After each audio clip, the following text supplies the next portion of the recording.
It still takes an additional, what he had proposed was an $8.7 billion. That is new dollars, so that it'll take the $45 billion and add on $8 to $9 billion more on that. You know, you can nuance it any way you want to. You can call it whatever you may want to. But the bottom line is when the bond houses and the rating companies analyze Illinois' debt, we are number 49. And here's the, and again, you know, what's news about the treasurer standing here? Okay, now he's opposed to this. The news about this is the fact that I can now look at this and I can point to you and I can tell you what this has done to Sangamon County compared to other states. I can tell you what this has done to the taxpayers of Illinois compared to any of the other states in the nation and quantify it as to what this means in real live dollars, not just some nebulous thought about Springfield and we don't get caught up in what else is going around the United States of America. This is real hard dollars, and when you start looking at the finance houses and the bond companies and the rating companies, they see Illinois as a great risk. There are going to be calls for what about the people that are actually owed real live dollars by the state, these unpaid bills? I agree. And then what you do there is you do some of the interfund, not sweeps, you do some of the interfund advance like I'm willing to cooperate with, and my staff has worked with them to provide all the numbers possible. We've given good advice where we don't think it's legible or eligible to be done because of federal.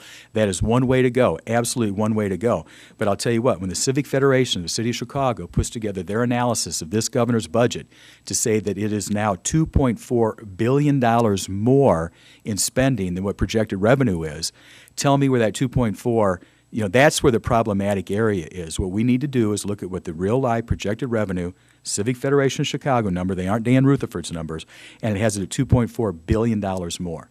And if you look at Governor Quinn's introduced budget, it is $1.7 billion more spending than what the previous year's budget was. Bottom line is take care of paying the bills we have. Yes. Well, the ultimate message from the treasurer right now is the fact that you can't, my position is you can't borrow any more money. And if I need to send letters to the rating companies to tell them the treasurer of Illinois is opposed to more borrowing, I'll go to do that. And if it means I have to get a hold of the bond houses to let them know that I agree with you that we are a major risk, and I'm the finance officer of this state, I intend to do those kind of things if that's what it's going to take to keep Illinois from going into further debt. And ultimately now, to your point, how do you get out of it? You don't go spend $2.4 billion more than what revenue projections are for the state of Illinois per the Civic Federation. And as tends to happen at this time of the year, casinos are back on the table as a revenue generator. Judy Barton spoke on that yesterday. Where do you stand on this? I'm opposed to it. I'm opposed to a Chicago land-based casino. I have been as a state representative, as a state senator, and today as a state treasurer. My belief is you do not take and make major public policy decisions strictly on what the revenue that you intend to generate. I mean, I finally, first time ever, was in Las Vegas. I did not spend $1 in gaming. I was out there for a conference. And I'll tell you what, I'm sure it's a fun city for a lot of people. I don't want Chicago to be a Las Vegas. So it's not that you don't believe that the money would be there, you just don't like the idea of having the gambling there. I think that, you know, there was a reason that Illinois went down the path of riverboat casinos as opposed to land-based. And that policy decision was made before Dan Rutherford was ever a legislator. And I just happen to have been, and am today, opposed to the idea of land-based casinos. And I don't care if it's in Pontiac, Illinois, or Chicago. How much would be available to pay down backlog bills if you do some of the advance on the interfund borrowing? How much money would be available? I want to be careful, but it's my understanding that it's about, and this doesn't answer the whole part of it, but it's somewhere around $127 million in the pickup interest of that 7%. That's a number that, you know, maybe wiggles between $10 and $20 million more. Last question. Kurt? Thank you very much. You have a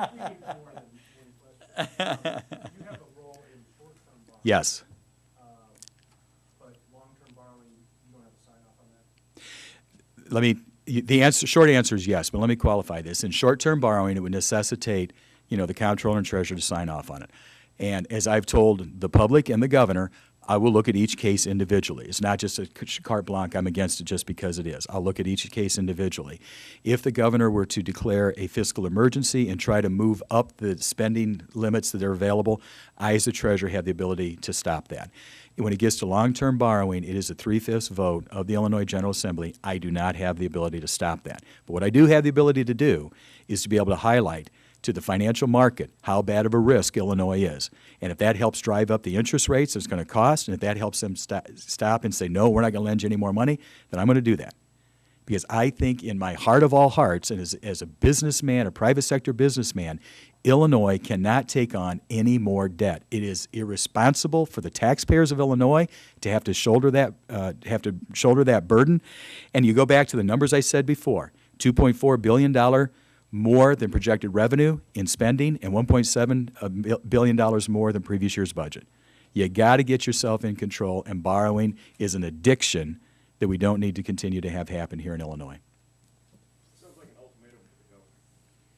Let's just say that I'm letting it know where the treasurer of Illinois stands. If you send out an alert, that's going to have real effects. It's intended to. It's absolutely intended to. And, you know, this isn't just something that came up as a surprise. I have been meeting with the administration on multiple occasions. And I believe if you look at any time I've talked to any of you here or any conversations that you've ever heard State Treasurer Dan Rutherford have with the administration, never once did I say that I'm not willing to try to work with everybody and figure out what we got to do. Every case, including the idea of short-term borrowing. Never once did I say I will stop it just because I can stop it. I've said that I will look at each case individually, analyze it, and make a good business decision. We are now at the last hurrah of this General Assembly, and that's when I decided that it is time now for this treasurer to say, go where you may, and I understand some bills are moving through the General Assembly on long-term debt. I know now. I've now got the statistics. I've got the numbers. I've got them put together. I've got them put together what I would consider to be a teaspoon that the public of Illinois can absorb. And I know the financial markets probably aren't going to respond very favorably to Illinois when the state treasurer stands here and does that. I know that.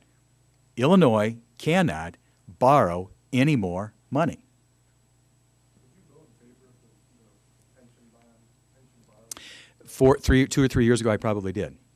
What about the first one? You know, I don't know, but we'll get back to you on it. I don't think I did the other one. The one on the pension notes, I probably did. And part of it, and that's a fair question. Part of that was the fact that it was supposed to have been paid back. Well, guess what? We're down the road and it hasn't. There's a difference between planned, committed, structured borrowing. It's just like taking a mortgage in your own home. You know, if you can afford the mortgage, you got a plan to pay it back, you got the cash flow to do it, you know, you bought a house that you can afford, then that's a part of good structured management of cash flow and debt. Illinois has now gone beyond that.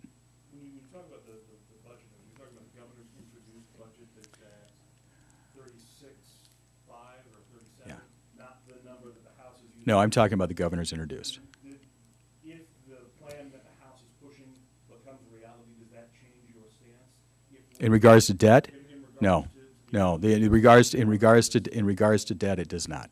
Illinois' debt is too much. But So, again, with the borrowing, even if they have money that they say they have to set aside to pay it off in 7 years. you're doing different hypotheticals that I'm not ready to respond to, Ben, until I know what they actually are. Thank you very much.